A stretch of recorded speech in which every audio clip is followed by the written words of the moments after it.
अन्या principal ma'am की बात सुनकर हैरानी से कहती हैं, क्या? लेकिन मैम वो ऐसा कैसे कर सकते हैं?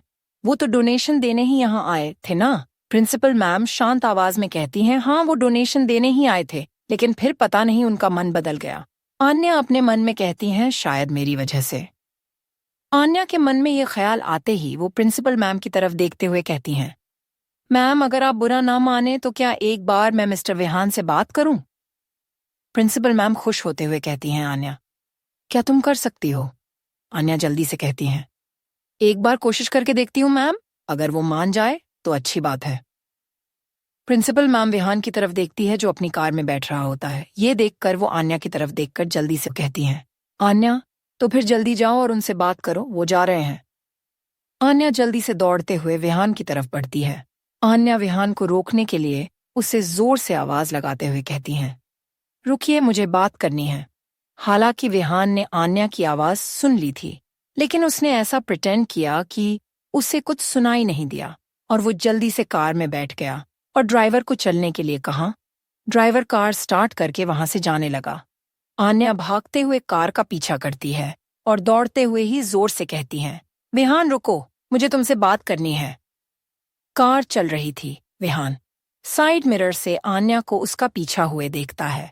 वो देखता है कि कैसे आन्या कार के पीछे भाग रही है, लेकिन विहान ड्राइवर से कार रोकने को नहीं कहता। उसे आन्या को तकलीफ देने में मजा आ रहा था। विहान की कार के पीछे दौड़ते हुए आन्या अचानक एक पत्थर से टकराकर नीचे गिर जाती है। विहान अपने कार की साइड मिरर से आन्या को जब गिरते देखता है, वो तुरंत सख्त आवाज में ड्राइवर से कहता है, ड्राइवर कार रोको। ड्राइवर तुरंत कार रोकता है। विहान जल्दी से कार से उतरकर तेजी से आन्या की तरफ बढ़ता है। आन्या दर्द से कराहने लगती है।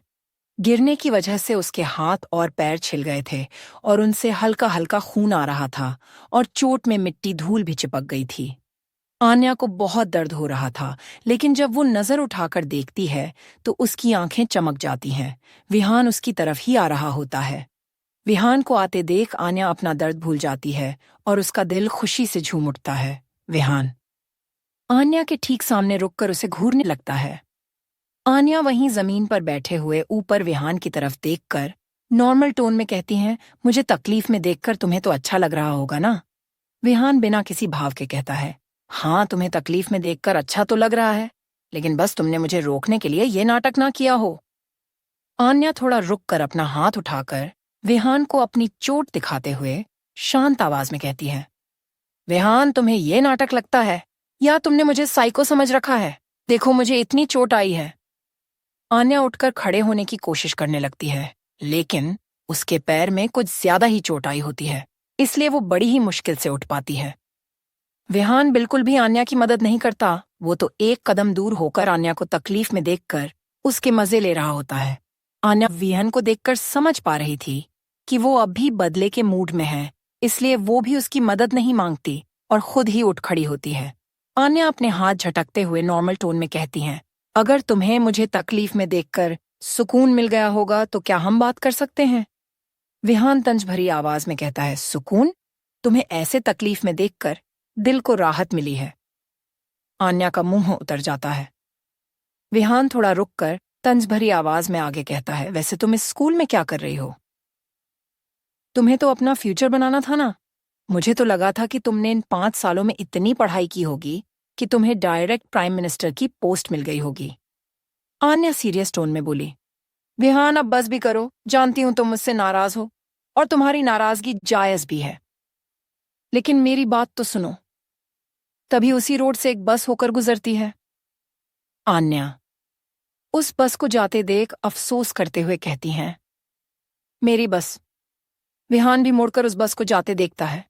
आन्या बस को जाते देख थोड़ा उदास हो जाती है, क्योंकि अब अगली बस 3 घंटे बाद आने वाली थी। लेकिन आन्या स्कूल के बच्चे के लिए अपने दर्द को भूलती है और विहान की तरफ देखते हुए थोड़ा शांत आवाज में कहती हैं, देखो मैं जानती हूं तुम मुझसे नाराज हो, लेकिन विहान तुरंत आन्या को बीच रोकते हुए सख्त आवाज में बोला, नहीं, मुझे तुमसे हमारे बारे में कोई बात नहीं करनी।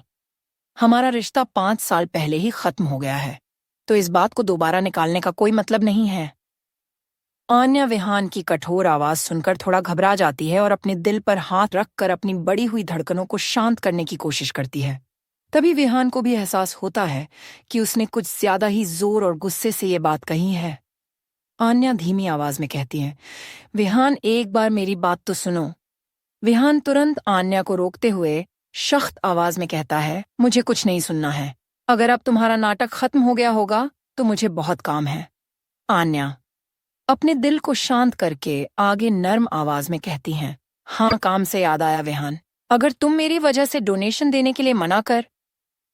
विहान जल्दी से आन्या को बीच में ही रोकते हुए बोला, एक मिनट तुम्हारा इससे कोई लेना देना नहीं है। आन्या आन्या हैरानी से कहती हैं, तो फिर क्या वजह है डोनेशन न देने की? विहान बिना किसी भाव के कहता है, मैं तुम्हारी वजह से उन बच्चों का बुरा नहीं चाहता, लेकिन इस स्कूल में पानी पीने के लिए भी अच्छी सुविधा नहीं है। मैंने देखा बच्चे कैसे एक ही क्लास में पानी पी रहे थे और ये उनकी हेल्थ के लिए बिल्कुल भी अच्छा नहीं है। तुम लोग ऐसे स्कूल चलाते हो? आन्या जल्दी से समझाते हुए कहते हैं, विहान ये स्कूल अमीर लोगों के डोनेशन से चलता है और यहाँ ज्यादातर गरीब बच्चे पढ़ते हैं, लेकिन पिछले 5 महीने से हमें कोई डोनेशन नहीं मिला है। हम बच्चों की हेल्थ का ख्याल रखते थे, लेकिन अब स्कूल के पास पैसे खत्म हो गए हैं, जिससे ये सब परेशानियां हो रही हैं। अगर तुमने मदद नहीं की तो हमें स्कूल बंद करना होगा, जिससे कितने सारे बच्चों का नुकसान होगा। आन्या थोड़ा रुककर आगे शांत आवाज में बोली, देखो मैं तुम्हें पैसे देने के लिए फोर्स नहीं कर रही हूँ, लेकिन उन बच्चों को जरूरत है, तुमसे जितना बन सकता है स्कूल के लिए उतनी हेल्प कर दो प्लीज। ये विहान थोड़ा रुककर बिना किसी भाव के कहता है, अभी मेरे पास मेरी चेकबुक नहीं है, कल मेरे ऑफिस आकर चेक ले जाना। आन्या जल्दी से खुश होते हुए बोली, ओके आन्या। मन में कहती हैं, विहान को घर छोड़ने का कहती हूँ और रास्ते में उससे बात भी कर लूंगी। आन्या विहान की तरफ देखकर रिक्वेस्ट करते हुए कहती हैं, विहान वो अभी जो बस गई वह आखिरी बस थी, क्या तुम अपनी कार से मुझे घर छोड़ दोगे? विहान सख्त होते हुए कहता है, तुम्हें क्यों लगता है मैं तुम्हारी हेल्प करूंगा? आज तुम्हें स्कूल में ही रुक जाना चाहिए। आन्या जल्दी से मासूम चेहरा बनाते हुए बोली, ऐसा तो मत बोलो विहान, थोड़ी हेल्प ही तो मांग रही हूँ, चाहे तो तुम मुझसे घर छोड़ने का किराया ले लेना। विहान तंज भरी आवाज में कहता है, तुम्हें क्या मैं गरीब दिखाई देता हूँ? आन्या जल्दी से बोली, नहीं मेरा ये मतलब नहीं था, मैंने सोचा कि अगर हम साथ जाएंगे तो मुझे तुमसे बात करने का मौका मिल जाएगा और मेरी बात सुनकर शायद तुम मुझे माफ कर दो और हमारे बीच सब पहले जैसा हो जाए। विहान थोड़ा कठोर होते हुए कहता है, हमारे बीच कुछ नहीं हो सकता, जितनी जल्दी समझ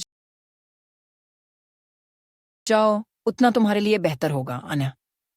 आन्या जल्दी से कहती हैं, एक बार मेरी बात तो सुन लो विहान, फिर तुम्हारा जो डिसीजन होगा वो मुझे मंजूर होगा। मैं उस टाइम तुम्हारा भला थी, तुम मेरी वजह से पढ़ने अब्रॉड नहीं जा रहे थे, और जब मुझे इस बारे में विहान आन्या को अकेला छोड़कर चला जाएगा, और क्या कभी आन्या विहान को सच बता पाएगी? आगे जानने के लिए पढ़ते रहे दिल तोड़ने की सजा, सिर्फ और सिर्फ बिग रीड स्टोरीज पर।